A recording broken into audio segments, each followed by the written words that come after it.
Hallelujah. Hallelujah.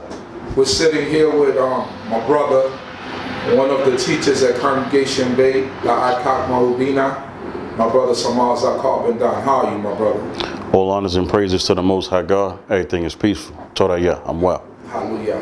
So I'm going to start out first. I just wanted to do this interview with my brother because there's so many, especially with us and with our congregation and with Israel, there's so many things that go on, and sometimes people don't get to know the person. They see the teacher, but they don't get to know the person because it's, we're always teaching and they don't get to really know us in a personal level. So if you don't mind, would you like to explain to the people how you got started in this way of life, if you could recall? Okay. I remember there were a number of us brothers who all went to the same high school.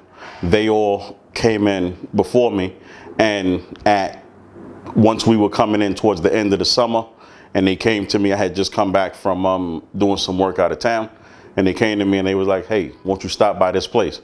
So I came by this place. It was on St. John's and Nostrand. Came up, and come to find out that that place had been come to known as B'nai Zakim. Came up, sat, and from the first time that I sat and I heard services and they taught about Deuteronomy 28, that let me know immediately that I was an Israelite, because Deuteronomy 28, being as clear as it is, let me know that I was an Israelite, and this was the place that I needed to be, following the ways of the Most High God.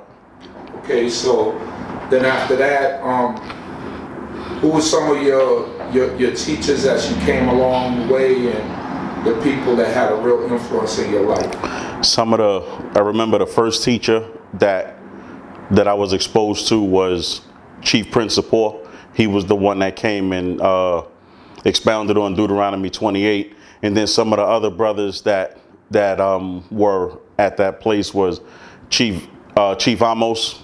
You know, may the Most High God bless his memory. Being up in that place was beautiful, because at that point it was still a mentality that I could relate to, but they still talked about God. They talked about godliness. They made the best tofu ever. Best tofu ever. And from that point, there was a short stint at the first Shema Yisrael. And from there, I went over to meet with a place called Quahal, where I was exposed to Hamore Mishael ben Yisrael, who really had a profound effect on my life. He was the one who taught me to understand law the way that it is, to take out the filters of the Western world and just try to understand the Torah for the pure Eastern fashion in which it was. That was where I learned Hebrew, learned to speak Hebrew, to read Hebrew through brothers like Moreh Yehosadak and Moreh Yehonatan. When we were at Quahal, the thing that really inspired us to speak Hebrew at Quahal was that we all would sit at the men's table, me being one of the younger ones at the time. I believe I was early 20s. And me being the younger ones at the time, if you didn't speak Hebrew at the table, you didn't speak. So it was many, many weeks that I just didn't speak, because they didn't allow anything but Hebrew to be spoken at that table.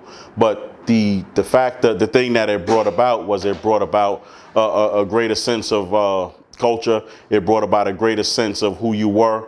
That was when I started to be exposed to the actual culture, meaning clothes and those things like that. And from there, we went to a place called B'nai Adat, and at that point, that's where HaKohen Levi was doing the final parts of his teaching at B'nai Adat. Moreh was still over there. We had Rav Yeshurun, who was over there, and from that point, we did another round with Shema Yisrael and here at d.c.b. But one of the things that I will say is the first place where I learned about teaching from was Shema Yisrael, because one of the things that they groomed themselves on was being able to make great teachers. And not to say that I'm a great teacher, but they exposed me to that. But then sitting under Moreh and him teaching the law for what it is, without your subjective opinion, but this is what the law is, what it is. It's objective, and anything that you add to it is just your opinion. And then whatever it is as far as your opinion, you need to deal with that with God. But the law, being objective as it is and teaching it for the purity in which the Most High God wanted it to be taught to his people. And so me gathering and pulling those various factors is what brought me to be the person that I am today, which I thank the Most High God for, the good and the bad. Hallelujah. So you say you went to Kwaha. What's the meaning of Kwaha? Congregation. Congregation. Or assembly. Assembly. Yes. Okay, so Maureen Mishael, you had teachers coming along in Horn Levy, T. Principal Ben Zavulun. You coming from a world that you came from, were you very religious? Were you like a denomination? Were you like a Christian or Muslim or anything of that nature? Actually, I wasn't religious at all. I always felt that God existed, but I wasn't religious at all.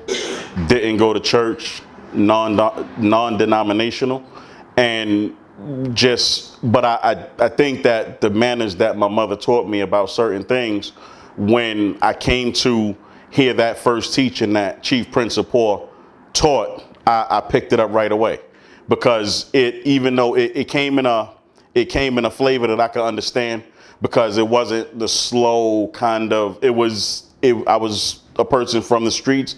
That's the flavor in which it came from, and I was able to adapt to that. But then you were still talking about morality and being a good person, and when you can put those things together, me not changing who I was, but still add the godly factor and the moral factor into it, I just think that was something that I was able to draw to.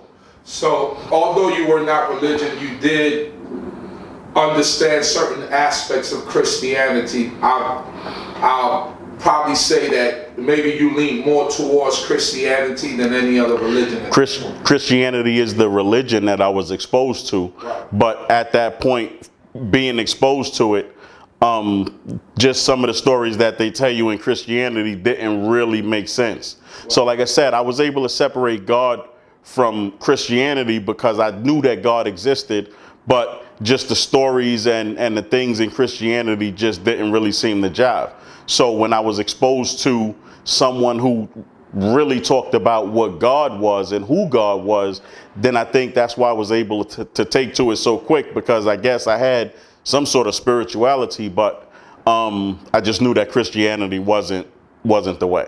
So understanding some of the aspects of Christianity, like the Trinity, and coming into this way of life, and then hearing that God is only one, how did that sit with you? Again, for me, it made perfect sense.